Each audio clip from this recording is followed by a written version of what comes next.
Le Compto est désormais à son 4e tour avec le réseau des femmes leaders pour le développement dans le cadre de la vulgarisation du protocole de Maputo. En effet, après l'étape du plateau, du Zou et de l'Ouémé, c'est au tour du département des Collines, commune de Savalou, d'abriter le 4e tour de ce gigantesque projet dont le but est d'encourager la participation des femmes au processus politique et à la prise de décision à travers la démocratie participative et à la réduction des inégalités au Bénin.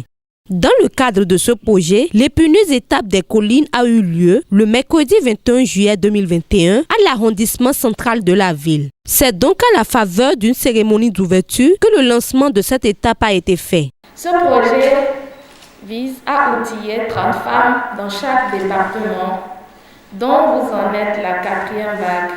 Les formations visent à disséminer le protocole de Maputo pour une large application dans toutes les villes, communes, villages et départements du Bénin. Aussi, rappelons que le Bénin a ratifié le protocole de Maputo le 30 septembre 2005. RFLD, le réseau des femmes leaders pour le développement, s'inspire de l'esprit du protocole de Maputo à la Charte africaine des droits de l'homme et des peuples relatif aux droits des femmes en Afrique, plus connu sous le nom de protocole de Maputo. Notre joie est immense ce matin d'avoir à accueillir dans notre commune cet important atelier consacré à la formation des femmes bien ciblées sur le contenu du protocole de Maputo. Madame la Présidente, vous venez de le rappeler, le protocole de Maputo est un protocole important en ceci que ça consacre le respect du droit des femmes, parce que les femmes, jusqu'à un passé récent, ont vu leurs droits bafoués à maints égards. Et il convenait, dans une logique de gestion participative et inclusive, d'y réfléchir profondément. Et je crois que c'est cela qui a amené les acteurs du développement à l'international et même dans notre pays à s'accorder pour, n'est-ce pas, aller vers ce protocole. Je voudrais, sans monopoliser la parole, déclarer au nom du maire de la commune de Savalou le présent atelier de formation ouvert et souhaiter plein succès aux travaux. Je vous remercie.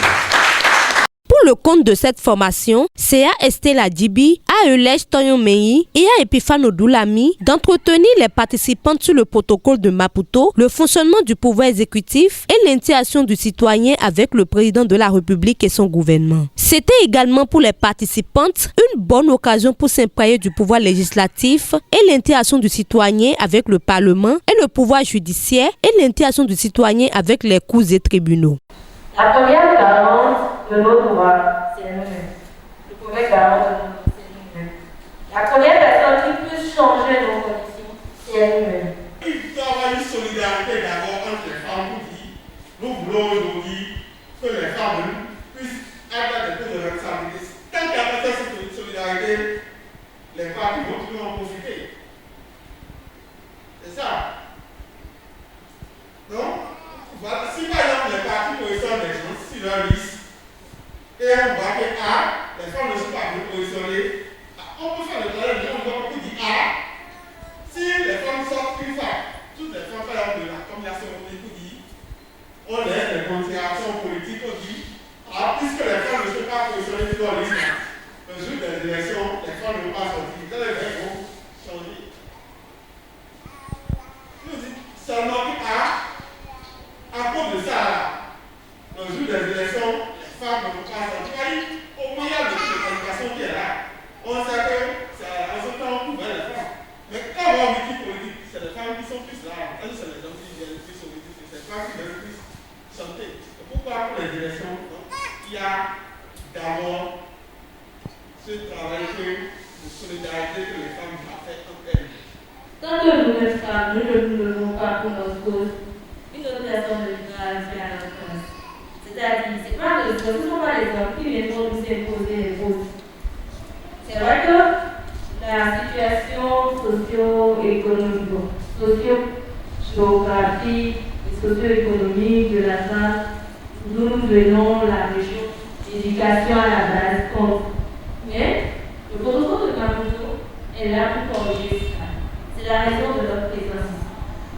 Quand on parle du développement socio-économique, il s'agit, d'accord, de ces changements-là que peuvent apporter des personnes par rapport à des thématiques.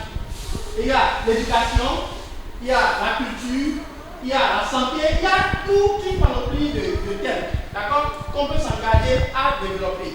Et pour développer, on peut se développer personnellement, on peut également développer une communauté, quitte à dire une maison, un quartier, un village, d'accord, une commune, un département et toute une nation.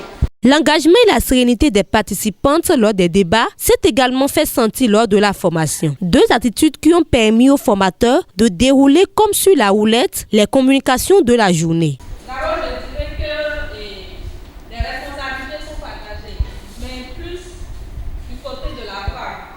Parce qu'on remarque la population, quand on va compter la population, le nombre de femmes est supérieur au nombre d'hommes. Et un exemple simple, pendant les élections, il y a des femmes qui se battent et qui sont dans les listes, mais combien de femmes sortent de chez elles pour voter pour des femmes? Si le Bénin a ratifié, ça veut dire quoi?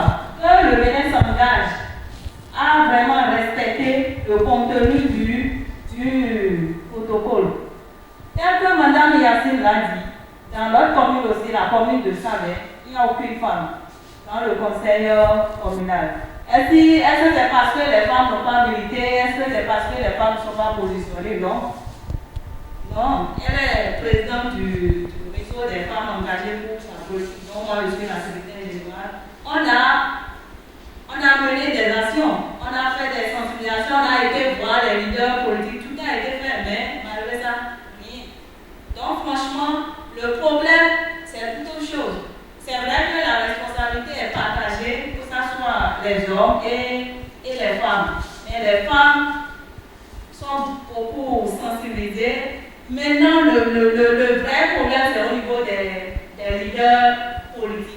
Approchés, les participantes venues des horizons divers du département des Collines ont confirmé avoir été agréablement sidérées par la qualité des modules développés par les facilitateurs. Je tiens à remercier cette association pour cette formation parce qu'elle nous a permis vraiment de savoir ce que c'est que le protocole de Maputo et surtout, elle nous permettra aussi de sensibiliser aussi d'autres jeunes femmes à la base de contribuer à faire la diffusion de ce que nous avons appris ici aujourd'hui. J'ai été vraiment séduite par cette formation, notamment la qualité et le contenu de tous les modules qui ont été enseignés, qui ont été donnés. Je suis très contente d'avoir pris part à cette formation. Nous avons eu à savoir ce que c'est que le protocole de Maputo, quelles sont les avancées que ce protocole a fait pour l'avancée du droit des femmes. Et à cet effet, nous avons aussi parlé de ce que les femmes et les jeunes peuvent faire pour avancer et le développement, pour contribuer au développement de leur communauté. J'ai été touchée par les questions liées à la faible représentativité des femmes dans les instances politiques, dans les instances de prise de décision. Et cette formation me propulse davantage à pouvoir désormais m'inscrire, à pouvoir désormais participer, à pouvoir désormais être plus active dans les instances de prise de position, dans la politique et tout. Donc je félicite l'association et je leur demande de continuer encore plus. C'est pas une remise d'attestation aux participantes que la présidente RFLD a envoyé les participantes telles des ambassadrices dans leurs localités respectives pour un réel changement de la communauté. Il faut noter que la mise en œuvre de ce projet a été possible grâce au soutien financier de l'Agence suédoise de développement et de coopération internationale SIDA à travers Equality Now.